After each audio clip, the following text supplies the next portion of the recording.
Exactly why I wanted to go over it. Okay. All right. So, what if I wanted to find the downward acceleration of this string? Downward acceleration.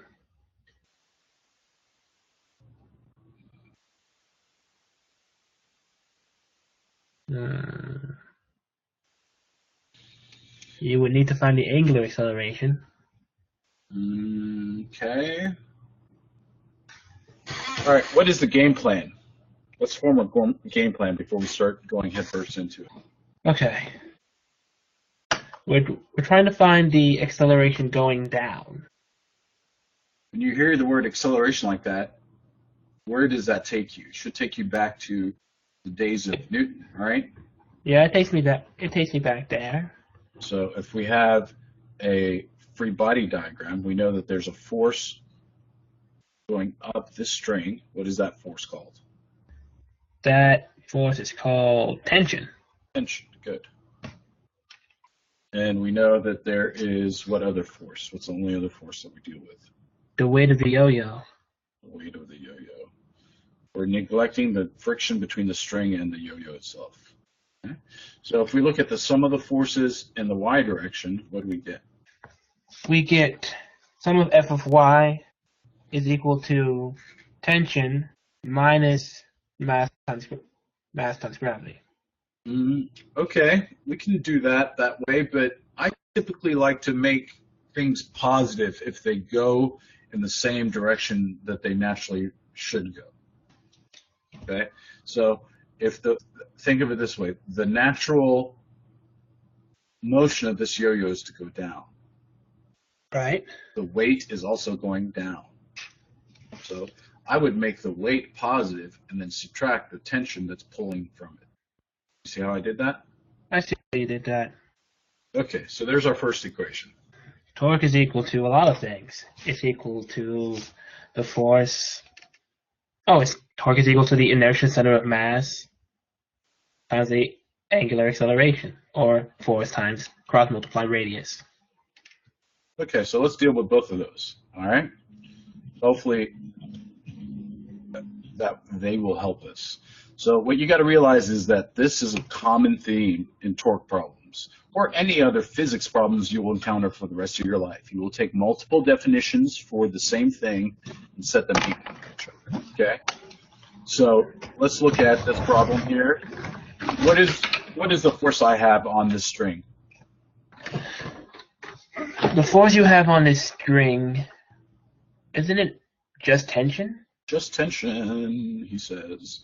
And then what do we have as far as the radius? And then what's the angle between them? The angle between them is 90. 0. So then inertia is equal to this one you know well. You've told me several times, so I'm not going to quiz you on that. And then we are unaware of what alpha is. So tension equals, cancel the r's, 1/2 m r alpha. Multiply both sides by 2. Then plug in, I'm trying to plug this into here, up here. Oh. Right? Mm-hmm. So then I'd have m g minus tension, which is 1/2 m r alpha, which equals mass times acceleration. Are you with me? I'm with you. Okay, so let's do some canceling.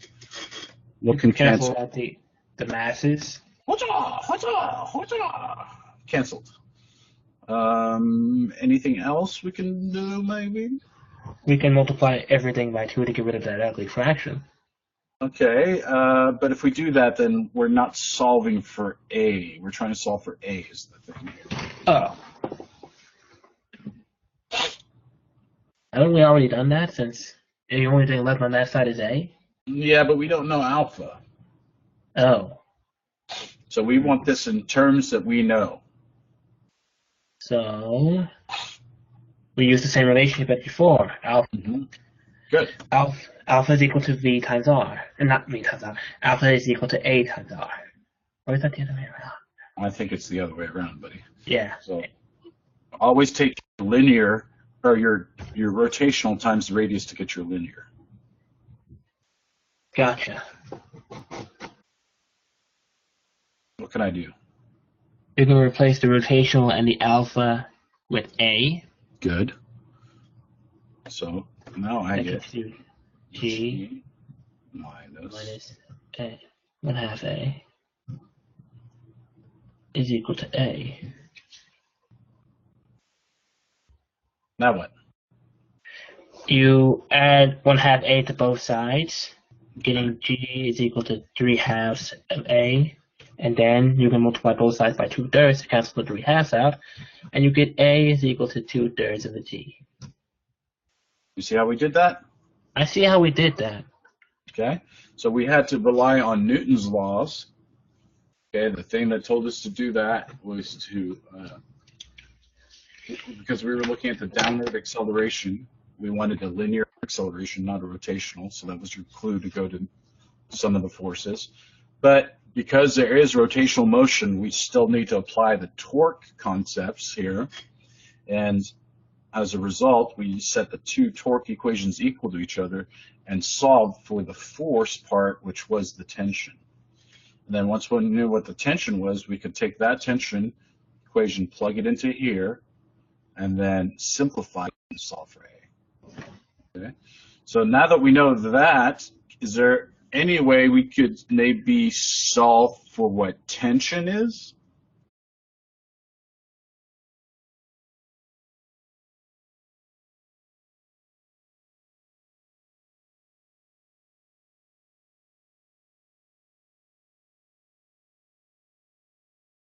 You see how we did that? I see how we did that, but wouldn't it have been much simpler just to plug A is equal to R alpha into the other equation right there with the 1/2 M R alpha, and then just solve it that way? G is equal to 1/2 M R alpha. You plug in the A, which is R alpha, you get 1/2 M 2/3 G, and 1/2 M 2/3 G is equal to 1/3 mg, which is what we just got.